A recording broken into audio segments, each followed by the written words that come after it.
In the wake of the most recent top trending discussion, the Central Park 5 four-part series by Ava DuVernay, When They See Us, we take a look into yet another high-profile wrongful conviction case at the hands of New York City's questionable policing and prosecution culture. Sundhe Moses of Brooklyn was wrongfully convicted of murder as a teenager back in the 1990s, having served almost 2 decades in a maximum security prison. Will be interviewed today about his case and how it correlates to the Central Park 5 discussion. Similar to the Central Park 5, Sundhe was also exonerated after a significant turn of events happened in his favor. I'm Christina Correga, a New York City-based journalist, and I'm here with Sundhe Moses, who is one of the many people from the Brooklyn Kings County District Attorney's Office that was wrongfully convicted for a crime he did not commit. Sundhe, thank you for being here. So in the heels of the Central Park 5 movie that Ava DuVernay just put out on Netflix, it brings up a lot of different thoughts about your case, right? So you had 5 teenage boys between the ages of 14 and 16 years old. You were a teenager as well, not as young as them, but can you just tell us about how it was that the boys either went to the precinct on their own or they were picked up on the street? You were at home at the time when the police came knocking on your door.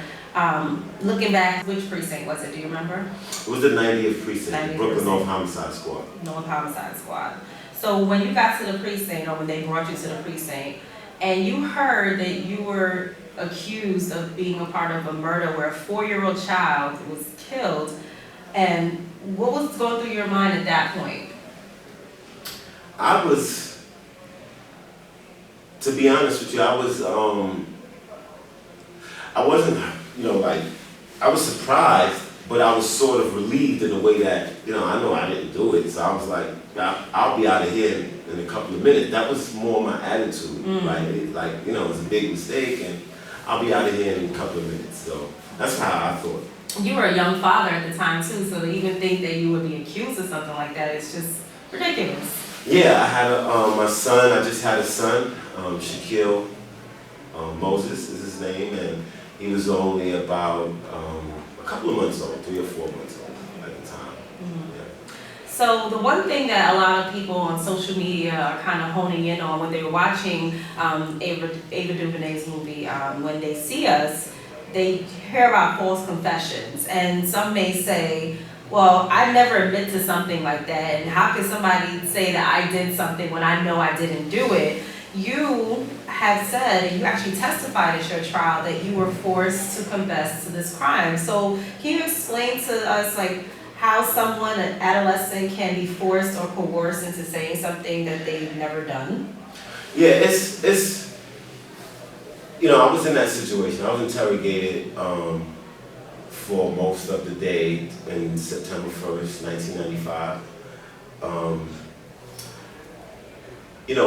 With ignorance of the law and age, coupled with detectives that are not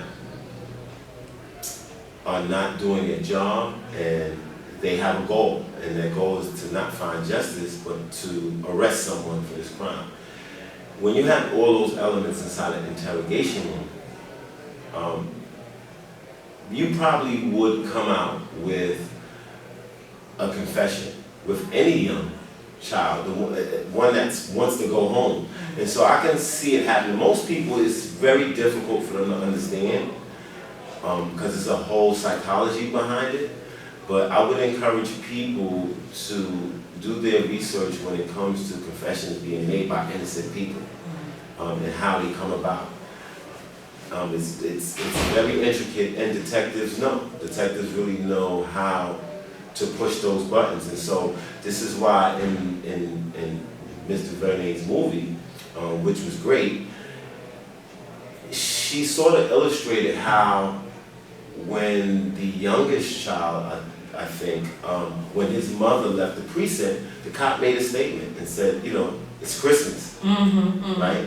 Because they knew that that when you have a child alone with no parental supervision, how easy it is to cajole and trick right, through these different things because the person is not mature enough to see these things. Right, and we're talking about Antron in this situation, and Mike Sheehan was a detective that said it's Christmas, and he was really excited because at 14 years old, you know, kids they don't want to disappoint adults. They are gonna respect authority. And here, this man is an older man. He's in a suit. He's in a precinct. This kid has never been in this situation before, and of course, the promise to go home back to where your family is, where you want to just go to bed, because these kids were interrogated for 18 hours plus, and they've never been away from their home for so many hours. No food, no bathroom break. It was just, and then they're being roughed up.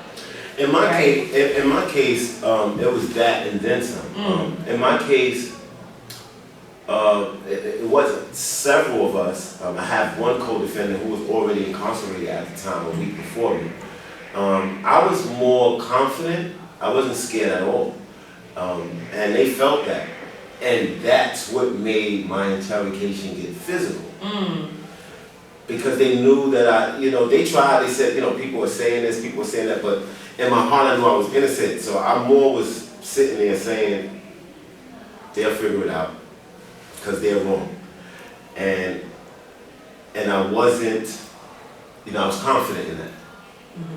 But the police took a step further to demean your confidence. They beat you, they stripped you, they pretty much put you in a mode of like a slave, in a sense. They really tore you down to the point where you would do anything to get up out of this precinct. Is that what it was that you felt? Yeah, I felt my life was in danger. Yeah. I felt that I needed to say what I needed to say to get out the room. My family didn't know where I was at. No one could get in contact with me, and they wouldn't allow me to make any phone calls or call an attorney. And so that's why it was very identifiable and hard to watch and when they see us. So fast forward, you're getting arrested. Did you have a lawyer at this point? Did they even say your Miranda rights? Did you hear anything that you knew at the time was your rights at all? No, I was, they actually told when they came to my house, on September 1st in the morning time, I was asleep in my bed. My sister was home, my mom wasn't. To gain entry into my apartment, they told my sister that some people were looking for me to try to kill me. My sister, not knowing any better, opened the door, not inviting them in, but kind of opening the door, greeting them, and then telling them that she would see if I was home. They decided that once the door was open to just come in. And they did, and they withdrew their firearms and searched me while I was asleep, and that's when I woke up to hands feeling me. And they got me up and they said, listen, you're wanted down at the precinct, we want to talk to you, get dressed.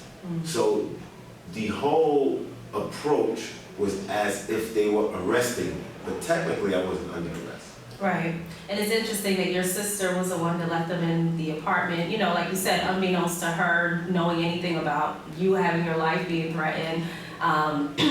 Kevin Richardson's sister was the one who signed the confession that he didn't even write, just because she thought the police were being truthful to her, that we'll let him go home. The police, they just say these things and we believe their word as gospel. So with that going forward, now you're at your trial, and you waited how long for your case to even get to trial point? Almost 2 years. 2 years. So I was on Rikers Island almost 2 years. I was arrested on September 1st, 1995. I didn't get to trial until maybe March of 1997. And to be clear, the crime didn't happen on September 1st, 1995. It happened days earlier in August. It was Labor Day weekend, if I'm not mistaken. And, you weren't even in that vicinity. Tell us where you were that day, actually. That day, I was with a friend of mine, and when the actual crime was taking place, I was in Brooklyn in the housing projects, Ingersoll, known as Fort Wayne Projects. And I was there with a friend of mine, and we were kind of just hanging out. It was a Sunday. The crime happened on a Sunday. So Sundays are usually a laid-back day for a lot of people. There wasn't much going on. And me and my friend decided to go upstairs to his house and watch a movie. And when we were up there, simultaneously across town in Brownsville, that's when this crime was taking place. Talking 3 miles away at least, right? Yes. Mm-hmm. And it was a drive-by shooting. Yes. Right. So you're in Rikers Island for 2 full years. Now Rikers Island right now, presently, they're trying to close it down due to violence, rioting, different corruption within the correction officers that are there. There's so many different grounds that, teenagers are being placed with adults. Now that kind of rule is now being, reformed. When you were in there, tell us what that was like. Is it reminiscent to what you saw in the movie? Yeah, it was, the movie is so detailed, and although it's a movie, it was very emotional for me to watch because of the similarities. And Rikers Island, it was a terrible experience for me. Things that you probably would never see in your everyday life when you're home and in the street and in the free world, you witness firsthand, there, from both sides, from correction officers as well as inmates. And, I was never, a gang member, or, I wasn't into drugs and stuff like that. So it was a tough time, what kind of saved me was that I had a family who supported me. I had an education, and I had a father who kind of talked to me, and I was abreast of a lot of things, so I knew how to sort of move, so to speak, while in that sort of environment. And my overall attitude it's hard to explain, because I would say it was almost like I had a guardian angel on my shoulder that kept me out of the stuff that I did. So it's hard to explain why and go through a lot of stuff that I could have, right? But I was around a lot of stuff, and a lot of stuff did affect me from time to time. But for the most part, I came out with 100%, of my mind.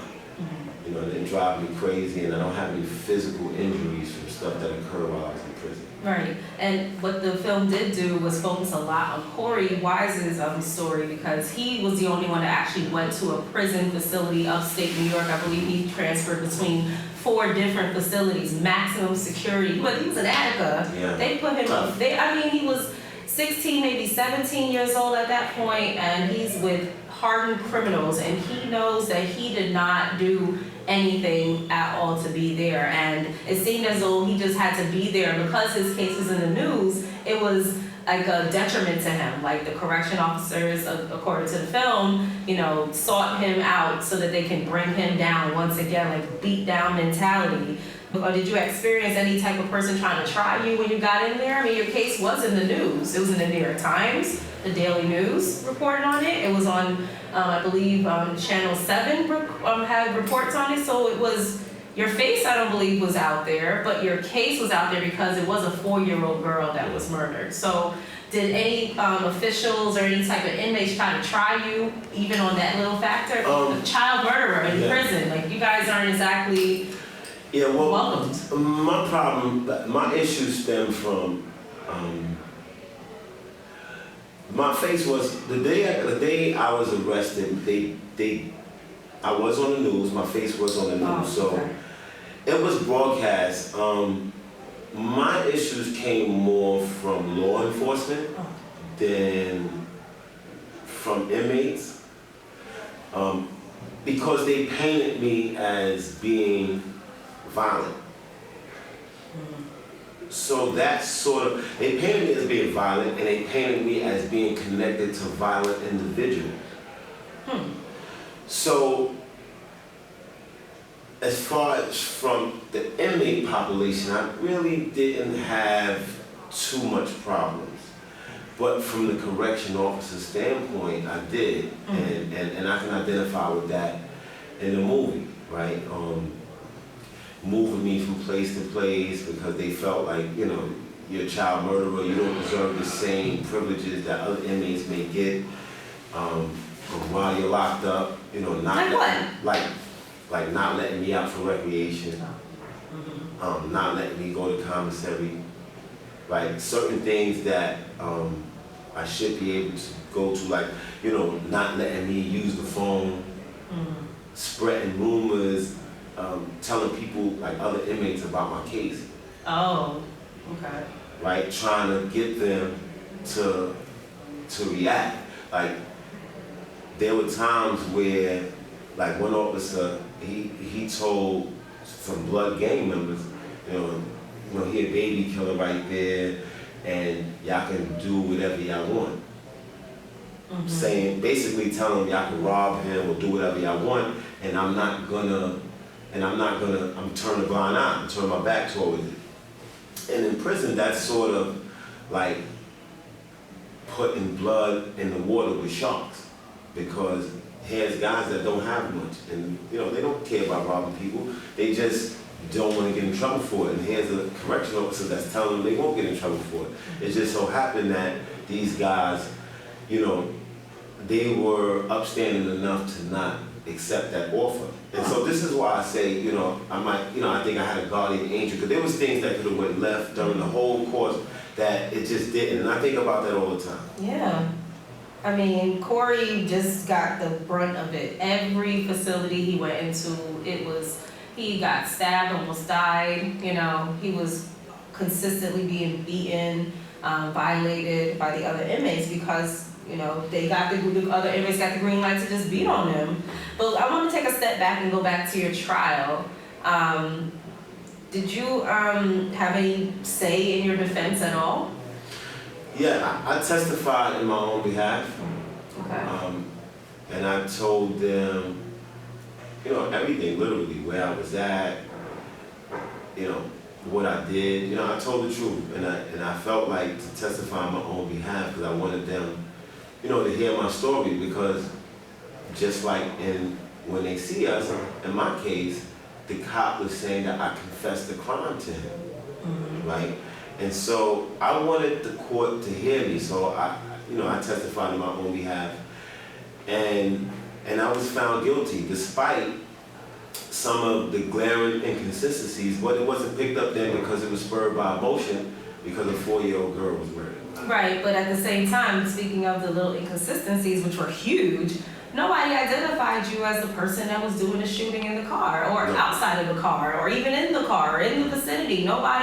None of the relatives that testified said that was the guy I saw. It's just, you know. No, and that's the huge similarity, is that there was no physical evidence in my case, and the witnesses who testified never made an in-court identification. So most people look at my case and say, well, how were you convicted? Right. Well, I was convicted because of the statement that they said that I made to Detective Scarcella.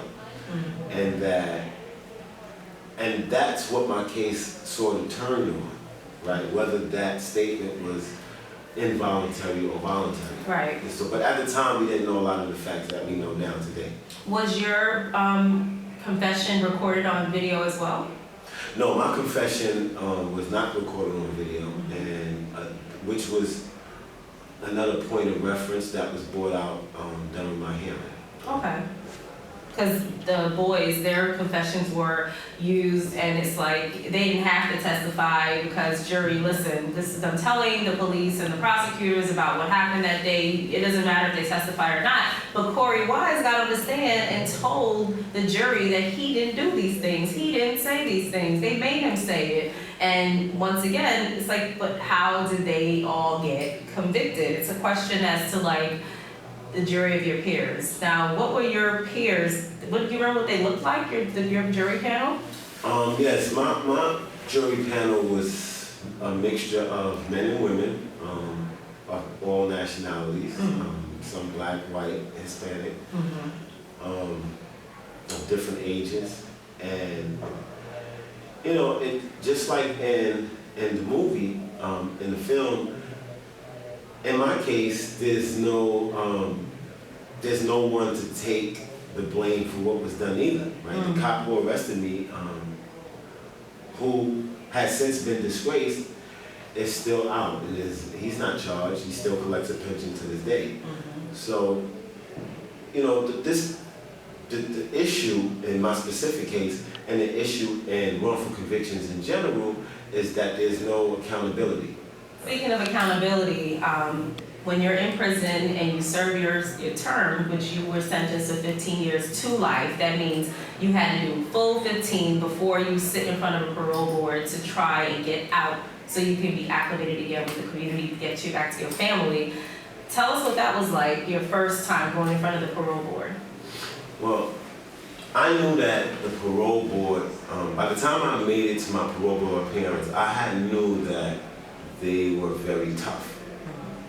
And I knew that you had to admit to a crime as a sort of way for them, you had to admit responsibility for the crime and that you committed it in order to be released, so to speak.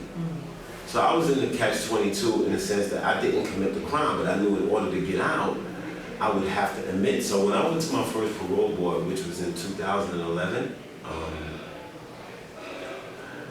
I admitted to a crime that I didn't commit, but only for the purposes of to be released, which didn't happen. I still was denied parole and given 24 months. So I had to see the parole board again in 2013. But between 2011 and 2013 is when my case broke and they started investigating. So when I did see the parole board in 2013, I actually had something tangible to show them that, they're investigating my case, I'm innocent, and I created a parole file which they can review, which my lawyers helped me with. And one of the witnesses who testified against me also wrote a letter apologizing for testifying against me, which went in the parole file, and which was very impactful. And so that's what happened at my second parole board. They decided to release me once they reviewed all the materials. Right, and it's really messed up, like you said, a catch-22, that you're trying to get out, you put in a moment of desperation. Corey Wise, he went in front of the parole board. He did not admit his guilt twice, I believe, and then after that second time, he was like, listen, I'm just gonna max out, because at that point, I'm not gonna lie just so I can get out. So it is a strange moment when you are trying to be freed, and especially if you're innocent, like what are you supposed to do? Right, Corey Wise, what made Corey Wise is, his decision was brave, but sort of different in a way of, I understood his, but just to be clear, Corey Wise had a max date. So he didn't have it to life. Right, I had life. Right. So the decision making, although on the same road, it's in two different lanes, right? Because by making that decision, I forfeit my life. Right. Corey forfeits his maximum date, right? So if he had, just for the purposes of this conversation, if he had 2 to 4, he won't serve more than 4 years. Correct. So he can sacrifice all the way up into that time, which he shouldn't have to, and I 100% agree with his position. But that is the facts. And once you're out on parole, which you were since 2013, now you're out. You're like, oh, I'm free, which you're really not. So like, when people go to prison for whether they were convicted of a crime that they did commit or didn't commit, you are still, in a sense, in jail when you're in parole. So walk us through those moments that you were being released and you're fighting to still clear your name. It was a tough period because it was almost like, after serving almost 19 years for this crime, it was like I was just pushed out of prison. From one extreme to thinking I'm never going to be home to just being pushed out into society where I didn't even develop then. So I didn't know how to use a phone. I didn't know how to travel places. The world changed, and then now I'm on parole for a crime that people frown upon because, a 4-year-old girl was murdered.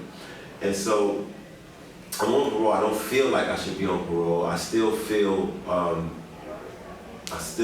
like the system did, a really, really, really bad deed, and I'm suffering for it.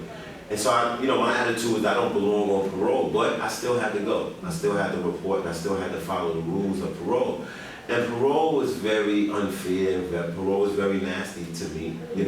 They couldn't distinguish, a person who didn't do a crime or who did do a crime. So it was funny in that sense. Mm-hmm. So to just, summarize, you got out 2013 on parole, you were fighting to clear your name, a judge had to actually hear your case, but that didn't happen for another 4 years. So you're on parole for 4 years, and then you finally get your case overturned and you're officially exonerated. And then, now we're at that point in 2018. So you have the Central Park 5 case in 1989. Your arrest, your case, 1995, your arrest 1997 and conviction. 2018, you're finally cleared. Over 20 years it took for your case to get cleared. It took a longer time for the Central Park 5 boys to get cleared. The system itself hasn't really changed when it comes to adolescents and the criminal justice system. So what kind of advice would you give to parents or kids who are in this situation right now, being arrested or possibly facing trial or going to prison like next week? What would you say to the families of those situations? The best advice that I can give the public and people who are currently going through this is arm yourself with a knowledge of the law. The more knowledge of the law that you know, because that was one of the central things in the case, is that the parents didn't know. No one knew their rights, right? And so when you don't know your rights, you can be taken advantage of, right? And so the best thing to do is to learn your rights. Because as a young black male, as the show illustrated, we are under attack.